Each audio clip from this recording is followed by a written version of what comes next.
Hello అందరికీ. ఈరోజు మనం డిస్కస్ చేసుకోబోయే టాపిక్ వచ్చేసి షోడశ వర్గాలు. సో, మనకి డివిజనల్ చార్ట్స్ అనేవి తెలిసిందే. మనందరికీ డివిజనల్ చార్ట్స్ ఉంటాయి. ఇది ఒక్కొక్క భావం మనకి నార్మల్‌గా డివిజనల్ చార్ట్స్ అనేవి 16 ఉంటాయి.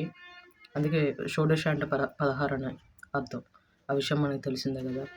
సో, ఈ 16 చార్ట్స్ కూడా మనం మన జీవితంలో ఒక్కొక్క కోణాన్ని ఫుల్ ఫ్లెడ్జ్డ్‌గా 360 డిగ్రీల కోణంలో ఫుల్ ఫ్లెడ్జ్డ్‌గా తెలుసుకోవడానికి మనకి ఆస్కారాన్నయితే ఇవి ఇస్తాయన్నమాట. సో, అదే ఈ వర్గ చార్ట్స్. ఈ డివిజనల్ చార్ట్స్ అని గూడా అంటారు గదా! మీకు తెలిసిందే D9 అని, D10 అని ఇలాగా.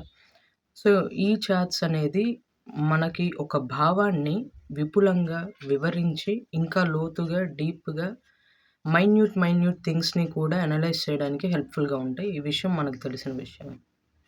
అయితే ఈ 16 చార్ట్స్‌కి కూడా ఒక్కొక్క దానికి ఒక్కొక్క ప్రత్యేకత ఉంది. మనకి బాగా ఫేమస్ అయిందేంటి? ఒకటి లగ్న చార్ట్, అదే జన్మరాశి చార్ట్ అంటారు గదా! అది అదొకటి. 2 నవాంశ చార్ట్.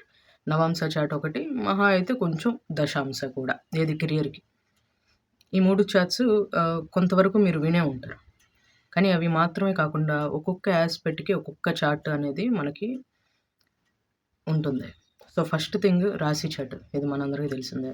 దాన్ని D1 చార్ట్ అని మనం అంటాం. ఓకే. ఈ దీంట్లో ఏముంటాయి సహజంగా ఫిజికల్ బాడీ ఎలా ఉంటది, రిప్రజెంటేషన్ ఎలా ఉంటది, నీ కలర్ ఎలా ఉంటది, రూపురేఖలు ఎలా ఉంటాయి. హ్మ్. ఆహ్, వీళ్ళు పర్సనల్ అంటే పెద్దగా ఉంటారా, చిన్నగా ఉంటారా, లావుగా ఉంటారా, సన్నగా ఉంటారా, వీళ్ళ లగ్న బలం ఎలా ఉంటుంది, ఆకర్షించగలిగే శక్తి ఉంటుందా లేదా, ఐడెంటిటీ అనేది ఉంటుందా లేదా, ఇవన్నీ కూడా D1 చార్ట్‌లో మనకి తెలుసుకుంటాం. D2 చార్ట్‌ని హోరా చార్ట్ అని గూడా అంటారు. సో, ఇదొచ్చేసి ఏంటి అంటే మనకి జనరల్‌గా వెల్త్, ప్రాస్పారిటీ, అబండెన్స్, ఫ్యామిలీ వీటన్నిటిని ఈ జెండర్ బ్యాలెన్స్ అంటారు గదా! సో, దాన్ని గూడా. అంటే ప్రతి మనిషిలో పురుష అంటే జన్మతః మీరు స్త్రీ అయినా, జన్మతః పురుషుడైనప్పటికీ ఆ 2 శక్తులు కూడా ఉంటాయి. ఇన్ జనరల్‌గా లోపల ఇన్నర్‌గా ఉంటాయి. కాకపోతే ఒకటి పురుషులకి సైంటిఫిక్‌గా మాట్లాడాలి, హార్మోన్స్ లాగా మాట్లాడాలి అనుకుంటే టెస్టోస్టెరోన్ అబ్బాయిలకి ఎక్కువగా ఉంటుంది. ఆడవాళ్ళకి ఈస్ట్రోజన్ హై లెవెల్‌లో ఉంటుంది. వాళ్ళకి టెస్టోస్టెరోన్ అనేది హై లెవెల్‌లో ఉంటుంది. కానీ అబ్బాయిలలో కూడా ఈస్ట్రోజన్ ఉంటది. కానీ చాలా తక్కువ మొత్తంలో. అలాగే అమ్మాయిల్లో కూడా టెస్టోస్టెరోన్ హార్మోన్ ఉంటుంది. కానీ చాలా తక్కువ మొత్తంలో. సో, ఇక్కడ ఈ ఆహ్, కలయిక ఈ స్త్రీ పురుష కలయిక ఏదైతే ఉంటుందో ఆ 2 గుణాలు కూడా ప్రతి మనిషిలోనూ ఉంటది. కానీ ఏది డామినేషన్ చేస్తుంది అనే దాన్ని బట్టి కూడా అబ్బాయా, పురుషుడా, స్త్రీ లక్షణాలు ఇలాంటియన్నీ గూడా ఉంటాయి. సో, ఈ జెండర్ బ్యాలెన్స్ ఆ శక్తులు 2 కూడా బ్యాలెన్స్ అవ్వేది ఎక్కడ అవుతాయి? ఎలా అవుతాయి? దేని డామినెన్స్ ఉంటుంది లోపల? అనేది గూడా మనకి D2 అనేది చెప్పే అవకాశం అనేది ఉంటది. ఓకే. ఇకపోతే D3 దీన్ని రెక్కన అంటారు. సో, ఇదొచ్చేసి మనకు తెలిసిందే సిబ్లింగ్స్, మన కరేజియస్‌నెస్, మనకున్న సిబ్లింగ్స్, వాళ్ళతో ఉన్న రిలేషన్‌షిప్స్, మనకున్న ఎబిలిటీస్, స్కిల్స్ లేదా చేసే ట్రావెల్ ఇవన్నీ గూడా రెక్కన చెప్తది. ఫోర్త్ హౌస్ D4 ఇదేం చెప్తది? మనకి జనరల్‌గా ఉన్నటువంటి స్థిరాస్తులు గానివ్వండి, లేదా అసెట్స్ గానివ్వండి, కంఫర్ట్స్ కానివ్వండి, ఒక రకంగా మోక్షాన్ని గూడా ఇది సూచిస్తుంది. ఫార్చ్యూన్ అంటే అదృష్టాన్ని గూడా సూచిస్తుంది D4 అనేది. సో, డివిజనల్ చార్ట్ 4 అనేది మనకి ఇవన్నీ ఇస్తది. ప్రాపర్టీసు, అసెట్స్ ఇవన్నీ గూడా మళ్ళా దీంట్లోకే వస్తాయి. మనం ఇంకొంచెం లోతుగా వెళ్లి చూడాలి అంటే D4ని గనక అనలైజ్ చేసుకున్నట్లయితే మనం ప్రాస్పారిటీ మనకుంటుందా లేదా? ప్రాపర్టీస్ ఉంటాయా లేదా? అదృష్టవంతులమా కాదా? మోక్షం అనేది ఉంటుందా? ఉండదా? అనేది గూడా కొంతవరకు చెప్పొచ్చు.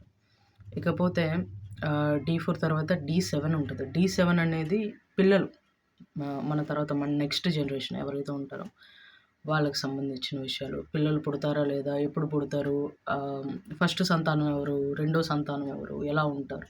ఇలాంటియన్నీ గూడా D7 అనేది మనకి చెప్తది. D7 తర్వాత D9 ఉంటుంది. ఈ D9 వచ్చేసి మనకు తెలిసిందే ఇది. నవాంశ అంటారు. సో, ఇది యాక్చువల్లీ నవాంశ అనేది పుట్టుక నుంచే యాక్టివ్‌గా ఉంటుంది. ఇది పెళ్ళైన తర్వాత యాక్టివ్ అవుతది.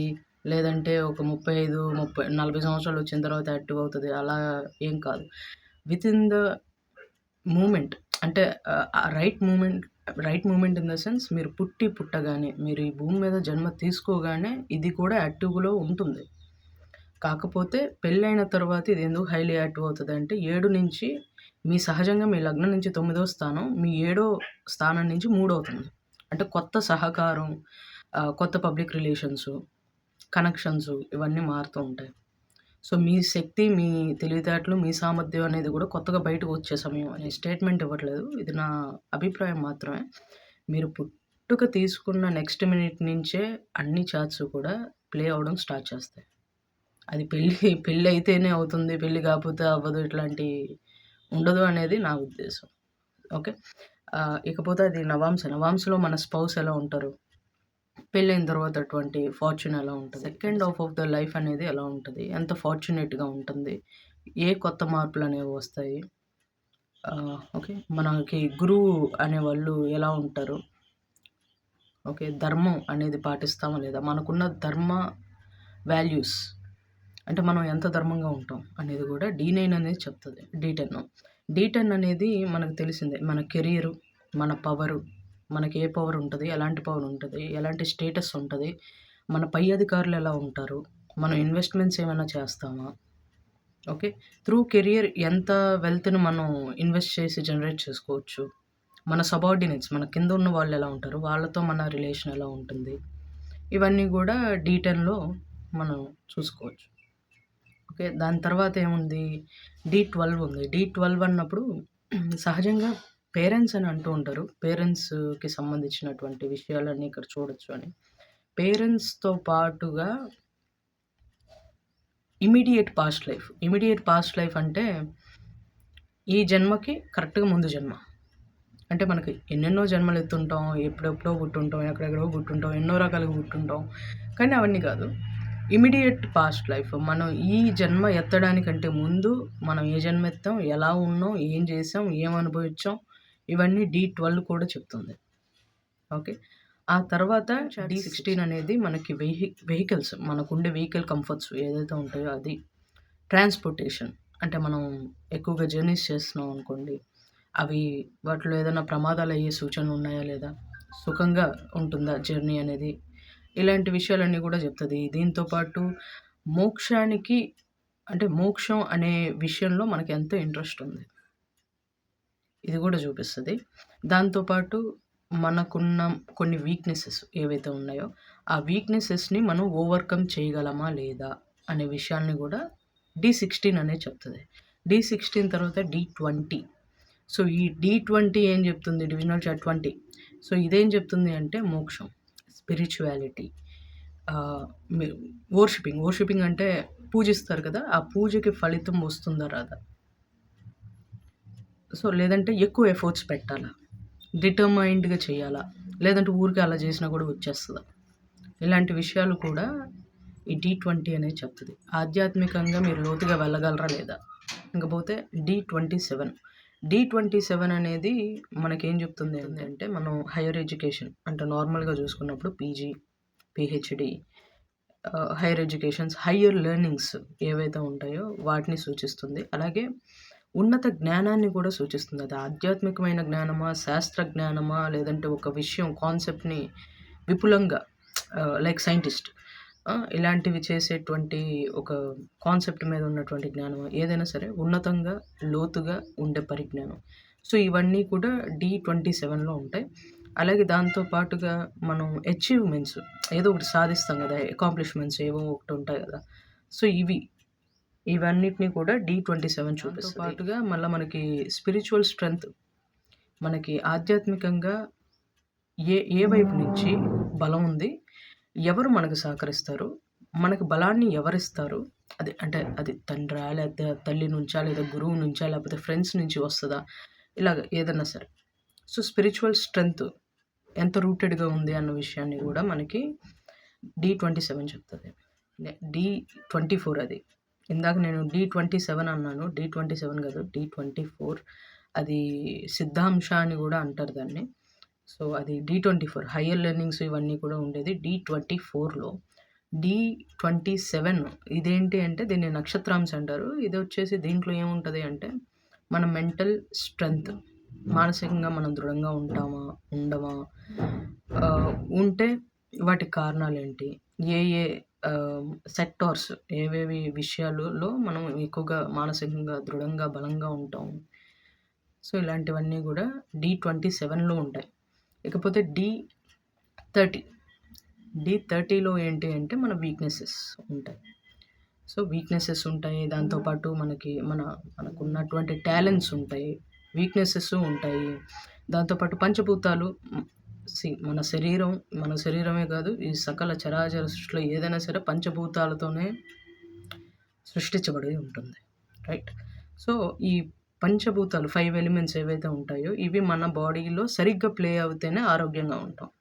లేదంటే ఏదవ్వాలో అదవుతుంది.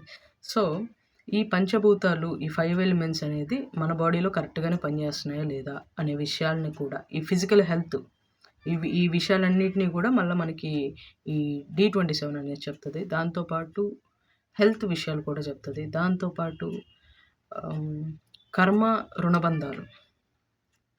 ఓకే. ఇవన్నీ కూడా D30 అనేది చెప్తది. D40 ఏం చెప్తది అంటే ఇప్పుడు మనకి దేవతలు ఉంటారు కదా! పితృదేవతలు, పితృవంశస్థులు. అలాగే మాతృదేవతలు, మాతృవంశస్థులు ఆ వర్గం ఏదైతే ఉంటుందో ఇది D40 చెప్తది. ఓకే. D45 ఏం చెప్తది అంటే పితృవంశస్థులు, పితృదేవతలు, అలాగే పితృవంశస్థుల వర్గం అదంతా కూడా D45 చెప్తది. అలాగే గురు వంశస్థులు, గురువు లీనేజ్ ఏదైతే ఉంటుందో అదంతా కూడా D45 చెప్తది. ఇకపోతే చివరగా ఉండేది D60. దీన్ని షష్ఠి అంశ అంటారు. నాకు పర్సనల్‌గా ఇది చాలా interest. Okay. Whatever it is. ఈ D60లో ఏముంటాయంటే మన పాస్ట్ లైఫ్స్ అన్నిట్లో చేసినటువంటి కర్మలు, పాస్ట్ లైఫ్ కర్మలు ఇన్ జనరల్‌గా చెప్పాలంటే. దాని తర్వాత వచ్చేసి సబ్‌కాన్షియస్ మైండ్ అదొకటుంటుంది. దాని తర్వాత డీప్ రూటెడ్‌గా అంటే గట్టిగా పట్టుకున్నటువంటి కర్మబంధనాలు ఏవైతే ఉంటాయో అవన్నీ కూడా D60 అనేది మనకి చెప్తది. సో, ఇట్లాగా ఒక్కొక్క కోణాన్ని, ఒక్కొక్క విషయాలు ఏవైతే మనిషి జీవితంలో మెయిన్ రోల్ ప్లే చేస్తూ ఉంటాయో ఆ విషయాలన్నిటిని కూడా విపులంగా వివరించి 360 డిగ్రీల కోణంలో మొత్తంగా ఫుల్ ఫ్లెడ్జ్డ్‌గా ఓవర్ వ్యూలో మనకి ఈ డివిజనల్ చార్ట్స్ అనేవి చూడటానికి ఆ ఓవర్ వ్యూ కోసం ఈ డివిజనల్ చార్ట్స్ అనేవి చాలా మెయిన్ రోల్ అయితే ప్లే చేస్తాయి. ముఖ్యమైన అంశాలన్నిటిని కూడా విపులంగా, లోతుగా, మైన్యూట్ థింగ్స్‌ని కూడా నోట్ చేసి అనలైజ్ చేసుకోవడానికి ఈ డివిజనల్ చార్ట్స్ అనేవి మనకి ఎంతగానో యూజ్ అవుతాయన్నమాట. సో, అది విషయం. ఈ వీడియో మీకు హెల్ప్‌ఫుల్‌గానే ఉందనుకుంటున్నాను. Thank you so much for watching. Thank you. నమస్తే. జై హింద్.